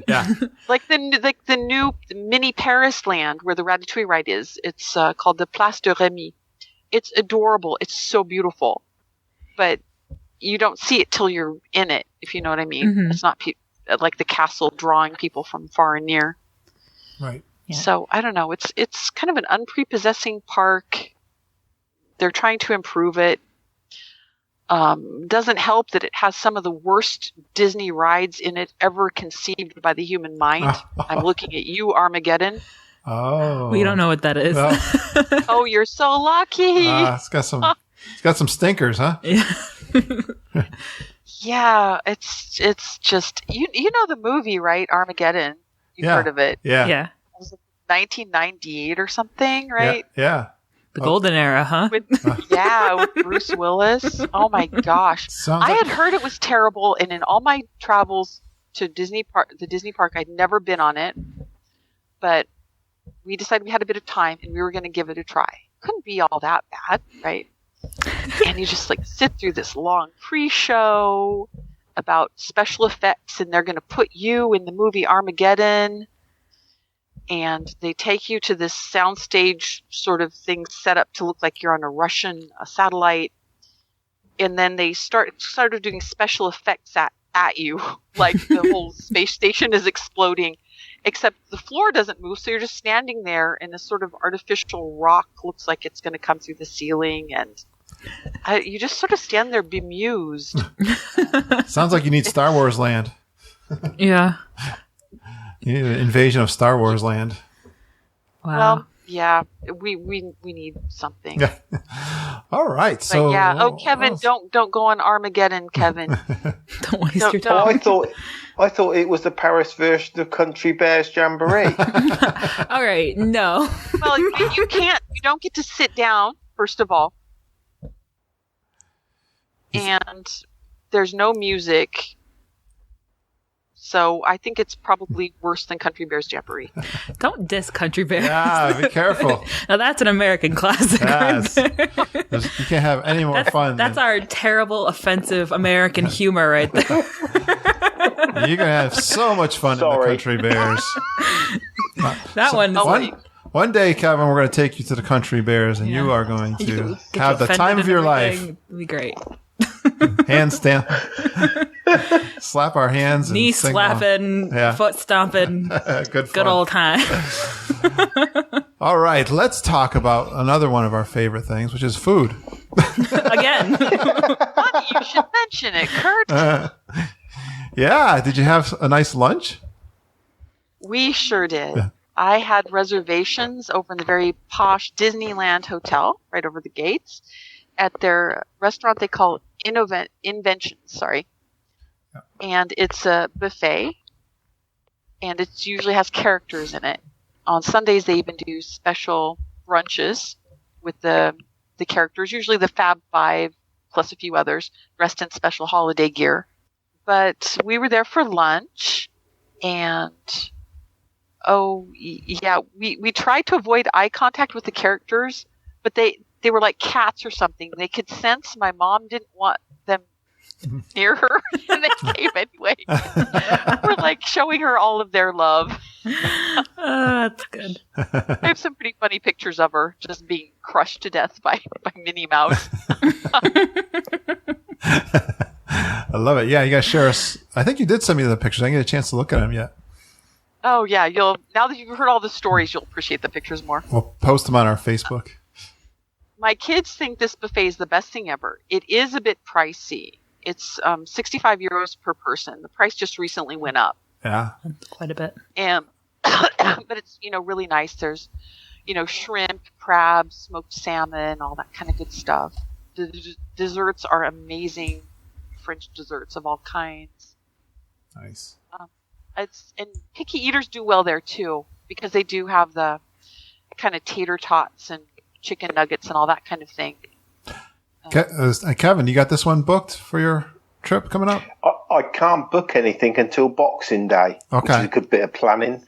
60 days out is the earliest I can book any ADRs. Did you not have a dining plan then, Beth?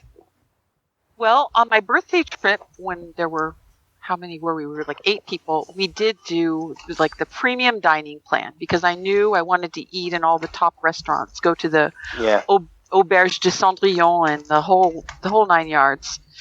And I had my son with me and boyfriends of a couple of my daughters, and these are young men that can just eat their own weight in food every day. And we more than got our money's worth out of our deluxe dining plan. Yeah. This time around, I had my tiny mother with me, and my also very tiny, eats like a bird, youngest daughter. So I just didn't think the dining plan was going to be worth it because half the time they're just like, no, I'm not hungry. Yeah. Not a good thing at Disney World. Since I had my annual pass and I knew I was getting 10% off my dining, I just went like that, paying out of pocket. But the hotels, and that is a different setup to what the American dining plan and sort of hotels is, because at the moment you get breakfast included in all the hotels, don't you? That is changing next year. It is changing, yeah. It's going to be very different. Wow, that's... Now, I have heard that they're going to be improving some of the breakfasts, but they are going to be quite pricey. And probably your best bet will be to get one of the breakfast dining plans. Yeah. I think they're going to go to a dining plan similar to America, but they haven't announced that, which is a thing that Paris do, isn't it? They haven't announced anything. But I know, it's like they love the rumors flying. I don't know. Yeah. I think they'll probably go to a similar dining package to what you get in America, because I've got half board for this time going, which was all part of the deal, and 25% off the price. Whereas if I booked it, it would just be bed and breakfast, which of course is totally alien to the American market, isn't it? The idea of bed and breakfast. Yeah, the hotel only normally, isn't it? Yeah, you'd have to go to like a motel sort of to get the breakfast with your hotel stay. Like we're saying at a hotel on the way down. That's a big chain, a Holiday Inn. Holiday Inn Express.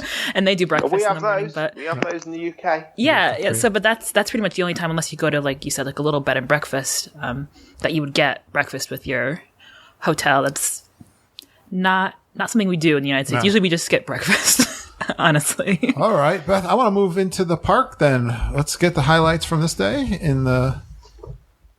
Any good rides? Oh, yeah, absolutely. We went on the Snow White dark ride, which was a good time. Now, what is the Snow White ride in the Disneyland Paris? Is it just like the classic walkthrough of the movie? Or is it something different? No, it's very much that, yeah. Well, it's not a walkthrough, it's a ride-through, but yeah, it's definitely the movie. Yeah, it sounds sort of like what we used to have at Disney World, yeah. I missed that. Yeah, it's gone. But it's great. It's very simple, but it's really charming. Yeah, that's what the one here was like too. So it's nice to know that it still exists somewhere. So maybe there's hope to see it again. So what's the Indiana Jones Temple of Peril? Well, it was a coaster created out of desperation. It wasn't there on the opening day of our park, but apparently everybody was disappointed that at that point our Disneyland park only had Big Thunder Mountain Railroad. There wasn't even a Space Mountain, and so they hurriedly, like in 1 year, put this Indiana Jones themed ride in with this sort of fake stone temple in the middle, and it's a pretty good coaster. A little rough. It's got one inversion, one upside down loop, and apparently it was the first Disney coaster to have one. Oh wow! Wow. It was 1993. Okay, so it's been there a while. And it was used as a template for the Raging Spirits coaster over in Tokyo. Mm-hmm. It's pretty fun. It's a bit of a rough ride, and the mine cars are a bit of a squeeze to get into. But that seems to be a Disney we went on it about 3 times. Yeah, I guess I'm not going on that one, but I don't know. It's kind of claustrophobic. The sides are really high, and you sort of squeeze yourself into it. It's a bit awkward. Yeah, that doesn't sound poo size friendly like we are in the United States. All right, and then I see you had a mission in Adventureland. Well, all summer I'd been hearing about how at Disneyland Paris you're going to be getting the Dole Whip, and I'd heard so much about it. I mean, I've heard it on your podcast. I've been dreaming of a Dole Whip. I even sent an email to Disneyland Paris asking when they were going to be having them. They kind of just brushed me off with an answer kind of like, they'll be here when they get here.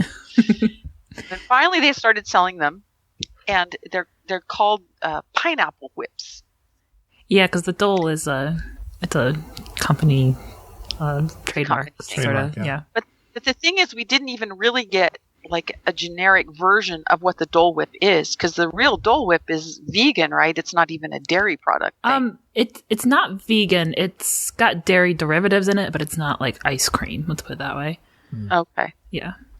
Because definitely what they gave us, from what the reports are, was vanilla ice cream with pineapple syrup on it. Yeah, that's not a Dole Whip. Yeah. Yeah. But so some people were complaining, and some people were saying, oh, you're never happy with anything. You should be happy that we even have this. I wanted to find out for myself, and I knew it was being advertised as a summer treat, but I hoped against all hope that the stand would be open. And I hunted around at Adventureland, and I did find the stand, but of course it was completely closed up. And I kept checking on it, and it never opened up. Want. Oh, well. Someday. Well, I have an annual pass, so I can go back. Always a reason to go back. Exactly. All right. And let's move along here. Anything else from that day that was a standout? Well, we had to go see our parade. The daily parade is called Magic on Parade. I really wanted my mom to see that. It's really a cute one.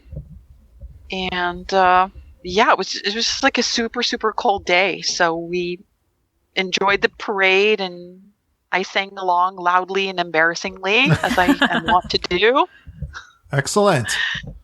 And then got everybody back to the hotel so we'd be ready to go back to the bar. And notice, like, nobody ate anything. We had that buffet, and then these other two crazy people were just not hungry at all. Yeah. It happens. It happens to us at buffets. We're actually pretty full. I mean, I'm not. Speak for yourself. I could eat all day in Disney World. I could always put away a little something. Yeah. I had to be like, follow the crowd. So they said we could go to the bar, so we did that. I like this. Yeah, I like this tradition that you're creating every night back to the Redwoods bar. It's a solid tradition. Oh, absolutely. We tried some different drinks this time because I'd already had my Glotini. And so we tried they had some really weird concoctions. One was called the Woodcutter. I can't remember what that had in it. It had pear nectar and a whole bunch of kinds of alcohol in it. Probably whiskey. It was a really strange one. We tried all kinds of stuff. We had a really good time.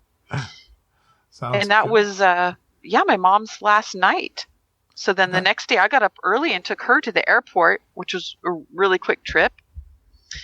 And so I was easily back by about 10 to pick up my daughter. I'd let her sleep and gather her energy so that we could get into the parks again. We went back to the Castle Park and went over to Discoveryland. Okay. What's Discoveryland? Because that's what we have instead of Tomorrowland. Oh, okay.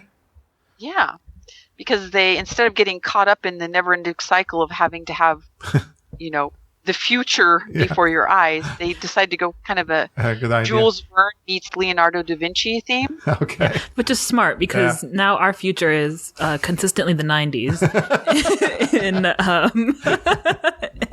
Walt Disney World. So. That's right. That's good. Yeah, so they just totally stepped around this problem. And they have this gorgeous kind of steampunk-looking land. So our Space Mountain is super gorgeous. You've probably seen pictures of it. That crazy sort of metallic design all over it. And it's a really fast one. I think it's the fastest of all the Space Mountains that exist.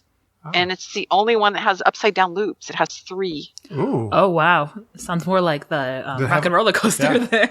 It's pretty intense. Does it have like a rocket ship kind of thing that goes single? Well, ours is like a double rider kind of thing. Well, you go into sort of an outside section where you load, and then you're in these little...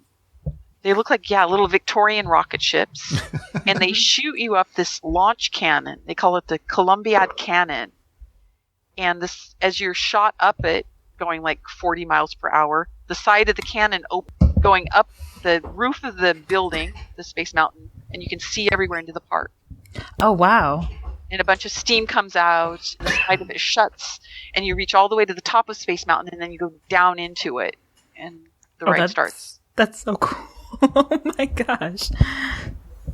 It's pretty amazing, pretty unique. And actually, it was the first coaster to have synchronized onboard audio. Oh, Yeah, it actually, the Lindsay's ride, saying- I'm showing my dad the picture of the ride vehicles. They look, pretty much the same as the Rock and Roller Coaster ride vehicles. Yeah, pretty much exactly the same with different colors. And not a limo, So that's, Yeah, it's not a limo. Yeah. that's what Decorated up a little bit. Yes, but that's really neat. I mean, what a great way to do something different with Space Mountain. Love it. Well, and we were all pretty happy with it, but it's going to get a retheming here. It's going to close in January, and it's going to become Hyperspace Mountain. Oh yeah, like where did I see that? Did they open one like that in one of the new parks in China or in? I feel like There's already I know one exists already, is what I mean. Yeah. But what a shame to lose that. That's so in cool. California, it's been rethemed to Hyperspace Mountain. I think you're right. That might be what it is. Yeah. I mean, I like our And Space they're Mountain, doing but this because our Star Tours is down, and we're finally getting the new version of Star Tours. The adventure continues, right? I don't know too much about Star Tours. What about you, Kevin? You have any idea about Star Tours? Yeah, Star Tours is going down for the version that you've got in Orlando, and it won't be up when we're there. But there you go. Yeah, we're not the best source for Star Wars information. We don't know too much. I just recently saw The Force Awakens, and that's the only one I've seen. So, but I know people love Star Wars, so they really can't go wrong if they're just updating it to. I know the one in Disneyland or Disney World is entertaining, even if you don't know what's going on. So it'll be a welcome addition, I'm sure. All right, Kevin, did you have any questions about the rides that we didn't cover? No, did you eat in the Ratatouille restaurant? Because that's actually up in. You come out the ride into the Ratatouille restaurant, not into a gift shop. That's right. Yeah, and it's just gorgeous. We ate there for my birthday last year, and everybody just loved it. The theming, first of all, I've never seen anything like it. It's adorable. All the tables are like giant jam jar lids, and like umbrellas over your table that look like little cocktail umbrellas, but made huge. It was just the most adorable thing. I couldn't stop taking pictures. Mm-hmm. And the food was excellent. The steaks were really good. And I know from steaks, I'm from Nebraska. It's beef country. And the steaks were really, really good. Dessert, I highly recommend the chocolate mousse. We all thought it was one of the best we've ever had. Yeah, I couldn't recommend it more. I mean, if you're a carnivore, it's a bit of a tough row to hoe if you're a vegetarian. Mm. I mean, you can get some fish, but I mean, frankly, a plate of just the ratatouille itself wouldn't be that much to write home about. They do two sorts of the ratatouille, don't they? Because I used to work in a restaurant years ago, and the proper ratatouille, I can still smell it now. But they also do like just a chopped up vegetable version, don't they? Yeah, they do. They have the normal, and then they have sort of a deluxe version, yeah. Yeah. I can still smell it now. So I guess you had a little bit of trouble with your daughter? Yeah, I don't know quite what caused it, but we had reservations to go eat at the Plaza Inn, which is our version of the Crystal Palace, I think. Okay. And it's supposed to be a really nice buffet, and we've never eaten there before. But I could see, we were watching this 5:30 parade in the rain, and I could see she was not feeling very perky. Mm. But the parade was over, and she bravely followed me over to the restaurant. She was just like sort of fading by the minute. And then I just decided I had to abort the mission. She wasn't going to make it. I took her out of the restaurant, and she threw up in the shrubberies in the hub. Oh, no. It was really grim. Oh, yeah. She was so sad and embarrassed. I was like, it's okay. We'll get back to the hotel. And I almost got her to the hotel, but she got sick again in the shrubberies near the Sequoia Lodge. I mean, I was lucky to get her up into her room without worse than that happening. Unfortunately, this happens on vacation. Yeah, but it's nothing that the cast members aren't ready to deal with. But I think I'm reading here. She recovered, though. You guys got up for on Saturday there, and you still had some time in the parks? Yeah, she bounced right back. Yeah. I couldn't believe it. Yeah. We were up actually pretty early, and we got an early start at the Studios Park, which is good because if you want to get on Crush's Coaster, you have to be there early. Yeah. What is Crush's Coaster? Lindsay had that kind of the same thing one time. Remember? It is exclusive to us. It's really a cute coaster. You get into a 4-person turtle shell, 2 sets of people like back to back, and it's a spinning coaster in the dark. And you start out, it's really kind of pretty and themed to the coral reefs of Australia, and then you get into the faster part, sort of a pretty intense spinning coaster in the dark, and you're supposed to be in the East Australian Current. Super popular ride, and the wait times can easily go over 90 minutes, easily. And Beth, does that not have? It doesn't have fast pass, does it? No, it doesn't. Oh wow, that's surprising. So usually, what we do is rope drop in the studios. You send a team to get in line for Crush's Coaster. The other team is taking everybody's tickets and is getting your fast passes for Ratatouille. Smart. That's the way you're going to get to do both of those rides. I think that's called Commando style, isn't it, Curtis? Yeah. Go, go, go. Vision and planning. Or full stink. This is not for the faint-hearted. Well, so we were happy at least to get on Crush's Coaster. We saw Ratatouille was just hopeless. The waits were at over an hour and a half, and all the fast passes were gone again. So we just went over, did Tower of Terror, which is a classic. Rock and Roller Coaster, which is a great favorite of ours. We did that 3 times. And by this time, we were feeling like we were hungry, and so we kind of went over to the Castle Park, and we went to Adventureland, where you get the best French fries in the world at the Hakuna Matata restaurants. You have to get the Hakuna fries. They're so good. They're kind of like country-style fries, but they have they're pretty spicy, actually. Oh, I like that. So you have to like spicy food. They're so good. So we shared an order of fries there, and then we had to go to the Chalet de la Marionnette in Fantasyland, a Pinocchio-themed restaurant that is so, so cute. And they have some really good food there. They have a kind of a hot dog on a pretzel bun. Oh. It's kind of weird because it's a curry hot dog. Oh. I don't know why there's a curried hot dog in the Pinocchio land, but okay. Like the German history. Like, let's put curry in. Well, Why not? Really a mystery. But I assure you, it was so, so good. And there were so many other people there just getting this kind of roasted chicken thing that was so boring, and I just wanted to shake them and say, get the pretzel curry hot dog. It's so, so good. And they also sell a really good apple strudel there that you don't want to miss. That fits. That's right up our alley. Oddly specific recommendations, but this was really so, so good. Oh, it sounds good. And by this time, we were able to use the fast passes that we had picked up to do an oddly popular ride, a little Peter Pan dark ride. And this thing is always swamped. I mean, it's shocking to see any queue time of less than an hour. Surprising. Peter Pan here is pretty booked too. Pretty much Funny. always. Yeah. It's in a weird location, and it just draws crowds like nothing else. It's got huge lines. And huge. Same thing here. Yeah.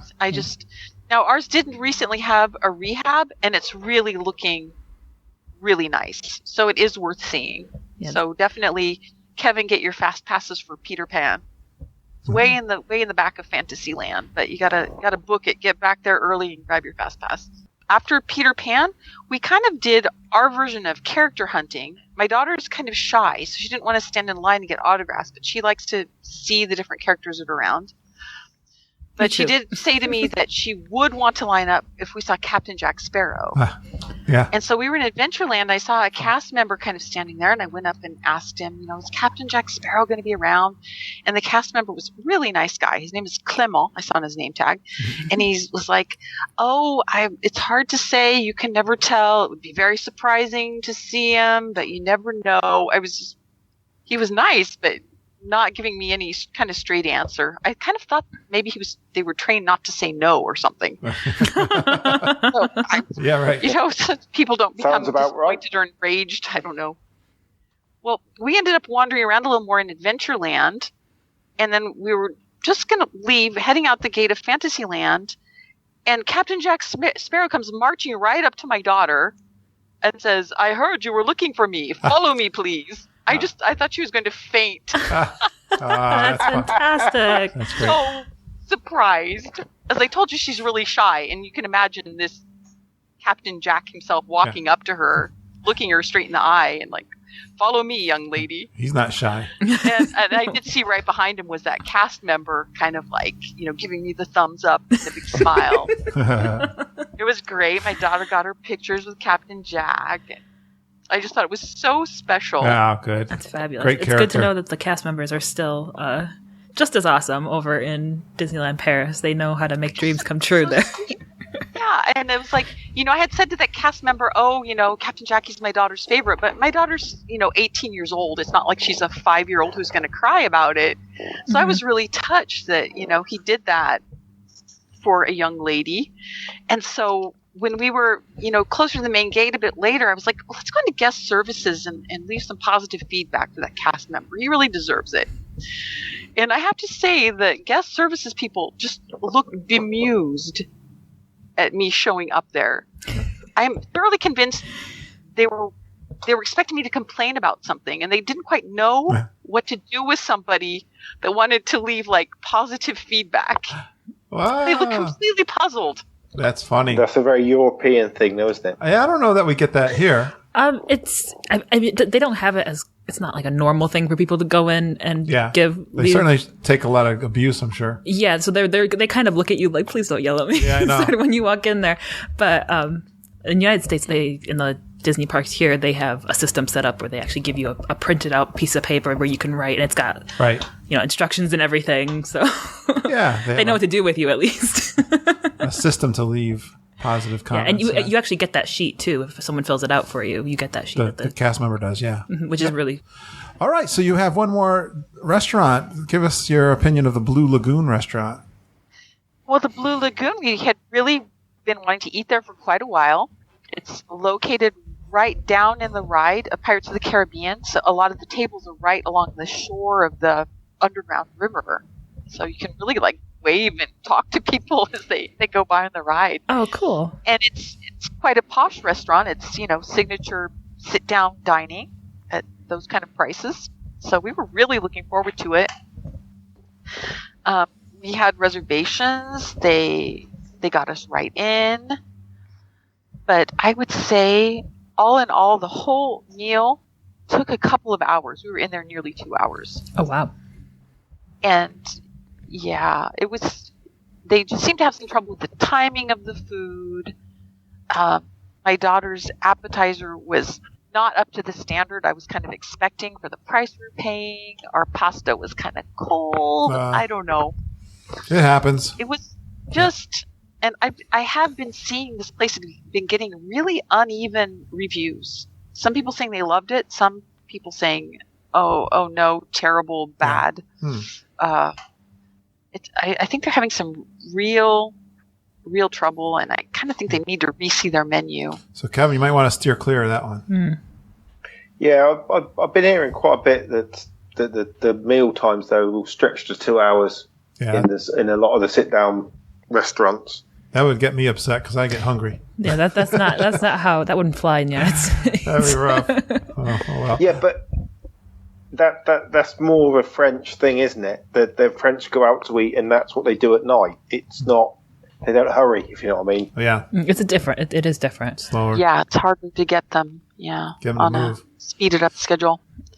Yeah. But the thing is, this was French dining not done particularly well. I was kind of observing the tables next to us, and there were problems like the parents getting their starters, their appetizers, whatever, at the same time that the kids are getting their main meal. They didn't have starters, and so then the parents are done with the starters, the kids are done with the main meal, and then they're sitting there waiting for the parents' main meal to come, and the kids have nothing to do.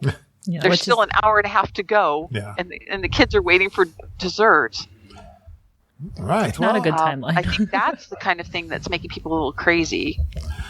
Well, did the evening get better for you, Beth, than the dinner? Yeah, when you got back to the bar. Yeah, exactly.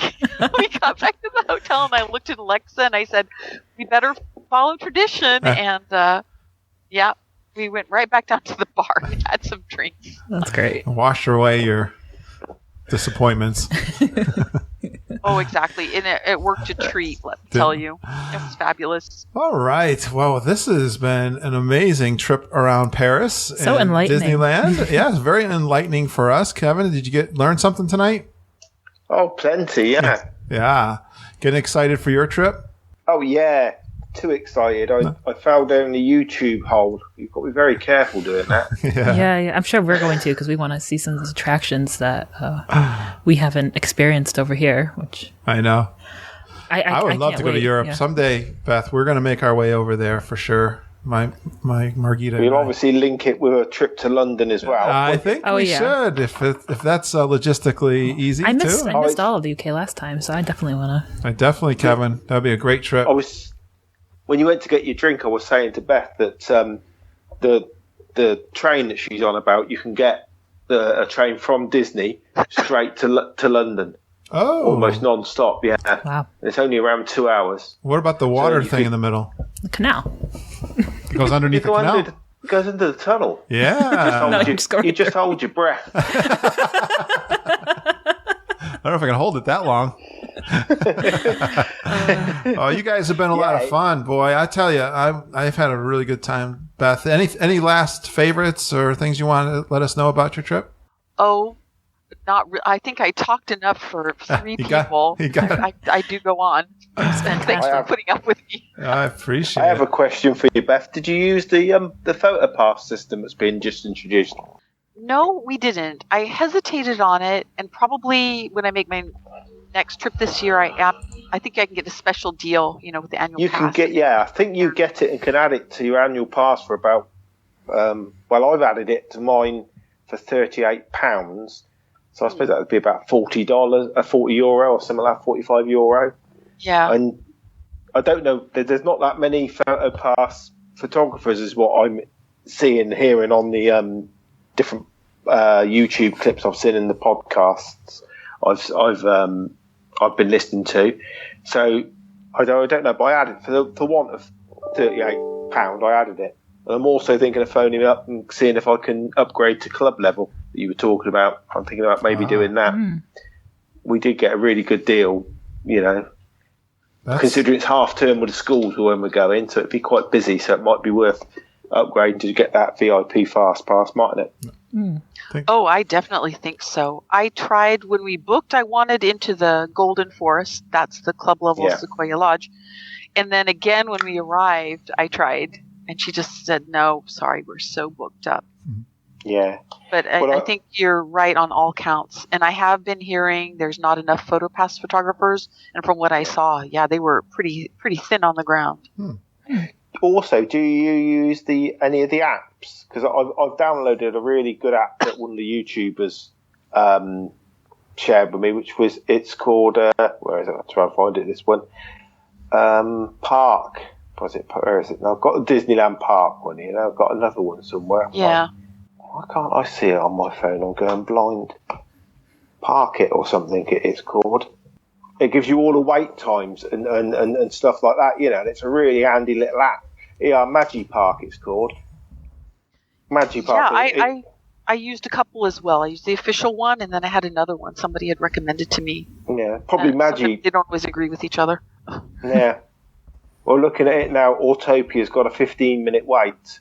Small World's got a 5-minute wait. Peter Pan's 5 minutes. So it's in real time. Yeah. It's really useful. Yeah. Yeah. Certainly a few times we crossed the park on that information for sure. Yeah. Yeah, I didn't know. I just thought if you because there's not even a small charge for it, so it's remarkable, really. Because there's a Lines app, isn't there, Curtis? That for the US parks, is it Lines? They have the official Disney app for the Walt Disney World parks, which is the one that's actually connected through My Disney Experience. Yeah, My Disney Experience. Which is found to be one of the most accurate. And I believe Touring Plans also has one. I think that's what Lines is. I think Lines is Touring Plans app, isn't it? Yeah. It is, yep. Yeah, yeah. Oh, wow, guys. This has been awesome, Lindsay, and we've had a great time. Thank you, Beth, for coming on and helping your story with helping us. all of our listeners if they ever have a chance to get out to Paris. It's they got some information now, and now Kevin has got some more info so he make his trip an awesome I need to know, Beth, do they sell Dooney Burt bags in Paris, or is that not got out there yet? Actually, you're probably going to be happy. I'm going to tell you they I'm don't. not going to be happy. So you're going to save a lot of money. So, Kevin, you can spend all that extra money on your club level. Yeah, and they don't do the Pandora beads over there yet, do they? No, they do not. Wow, that's interesting. Yeah, I would have thought so. All right, Linz, we're gonna head on out, and I want to remind everyone that we have an amazing community. We just talked to two of them, and we have them all around the world, Lindsay. Yes, we do. Included now the UK and France. Yep. And they get together regularly on our Facebook community, and they like our Facebook page. They friend me, and I get them into our private Facebook group where we have lots of fun. We're going to show some pictures of Beth's trips because she sent them to me, and they're going to be up there when we post this podcast. And if you have any questions for us, you can email me at kurt.stone@geekinonwdw.com. We have an amazing voicemail place where you can send in some trip reports, or if you got questions or tips, we call it Geek Speak, and that's at 860-294-4774. Beth actually called in one for us. I'm going to play that soon. I've got a few queued up that I haven't played yet. I am sending out a weekly newsletter called Geekin Gazette. If you want to get onto that, I like to share some of my top favorite news items, really from the Geekin family and what's going on with us, as well as a couple from what's going on at Walt Disney World, and that goes out every Sunday. And you can get on that through our website or through our Facebook page. You can sign up, and I think that is it. Other than we'd love it if you use our friends from Fairy Tale Concierge and book your next trip to Walt Disney World. You can get all their details on the geekinonwdw.com. All right, thanks for going geeking on Walt Disney World, or Paris Disneyland, this particular trip, and have a magical day, and I hope all your dreams come true. Bye, everyone.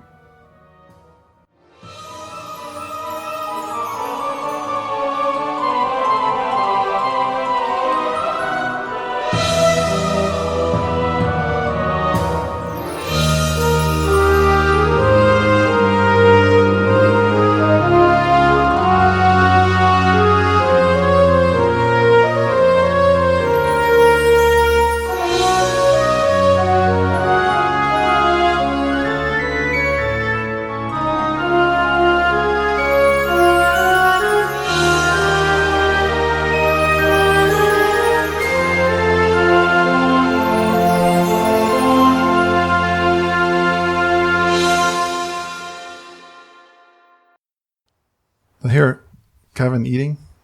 Sorry, I'm just drinking some beer.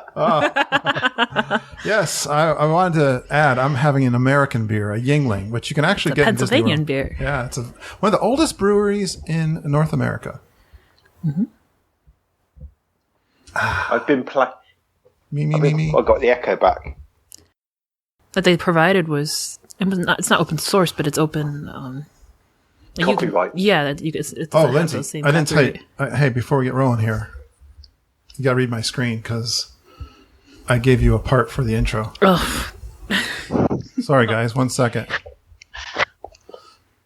You take a picture of it. Oh. That's funny. It's the fastest way to do it, you know? So you can improvise on that. All right, let me get my notes, and we'll be ready to go. You all ready? Okay. Yep. Oh, my gosh. Beth, are you ready? Yes, definitely ready. She's More than ready. She's more than ready. Ready, Linz? You got your part? Yep. All right, here we go. Ready, Linz? I don't think so, but all right. go ahead. Bye. Bye. That's it. That's it. Thank you, guys. We took up a couple hours of your Sunday afternoon. Well, it's evening for them now. Fun. Oh Sunday night. Yeah, thank you so much, Beth. That was I loved hearing all about Disneyland Paris. I'm very excited to go. I don't know when it's going to happen, but it was fun just to talk about it. Oh, she put the video back Well, on. seriously, you guys, if you're ever in my corner of the world, I have a big empty guest room and lots of free time. All around. Take good care of you. That sounds That'd be so good to amazing, us. As soon as I get my last one through college, Oh, yeah? we're going to have a trip report from Shanghai, too, at some Oh, point. yeah. Wow, awesome. Yeah, thank you so Such a great much, community. guys. Good show. Yeah, thank you for both of you for joining, Kevin. And No worries. great. It was so easy talking, actually, with all of you because I've heard your voices so much, even yours, Kevin. Over, over don't. yeah, I've got a story. I've over got the to share. last year of listening to the show. It's I no. feel like I know you guys so well already. I know. It's I've got to share this, Kurt. yeah. Today, my mother's. I've got an elderly mother who's got Alzheimer's, and so I was around there today. It was yesterday, and I was talking to her. She said, I said I was going on the podcast today, and she said, "Oh, what's that?" It's like a radio show. So I played the original podcast I came on. Yeah. So about 10 minutes in, she turned to me and she said, "Who's that idiot?" I said, "Sorry." Was it me or? "That's Kurt." She said, "No, not the Yanks." She said, "The English idiot." I'm putting her in a home tomorrow. Yeah. That's it. Decision's made now. That's great. Thank you. You can always count on your mother's love, right? Yeah. My mum never used to mince her words even before she had the Alzheimer's. All right, guys. Heather's murdering me at the moment. She's seen all the photos she's been posting of the food and wine. Oh, my gosh. Who is? Heather. Oh, Heather. Yeah. She's there now. I'm just looking at Facebook now, and the first thing that pops up is nachos. Oh, yeah. I know it. It's fun now. We got someone that we know in the parks almost every week. I know. We have so many people. It's like every week. Multiple great. people. Brian Allen, does he not work? I think he seems to be in Epcot Who's that? every day. Who's that? Brian Allen? Brian Allen. You must be thinking of another podcast. No, he's in the community. Well, I don't perhaps know. it's not Brian. Bob Allen. Sorry, Bob Allen. Oh, yeah. Okay. Now I'm with you.